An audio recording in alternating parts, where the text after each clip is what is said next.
நீங்கள் உங்கள் கைபேசியில் கூகுள் பே வைத்திருக்கிறீர்களா? உங்களை எச்சரிக்கத்தான் இந்த செய்தி. பெட்டிக்கடை முதல் மளிகை கடை வரை அத்தனை கடைகளிலும் கூகுள் பே வந்துவிட்டது.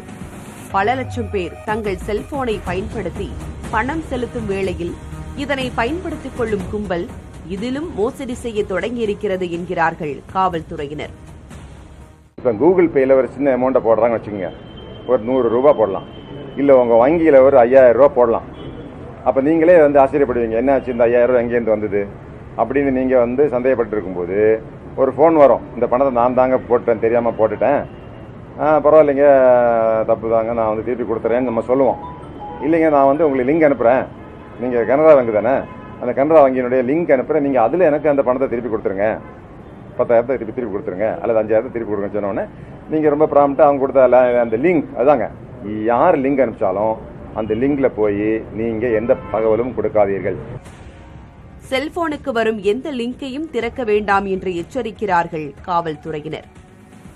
நீங்க லிங்க்ல போய் உங்க வங்கி கணக்கு, அக்கவுண்ட், பாஸ்வேர்டு, அப்புறம் ஒரு ஓடிபி வருங்க, அதையும் கொடுங்கன்னு சொல்லுவாங்க. நீங்க ஓடிபி கொடுத்தீங்கன்னா உங்க வங்கியினுடைய மொத்த ஆன்லைன் கணக்கையும் அவன் ஹேக் பண்ணிட்டான்னு அர்த்தம்.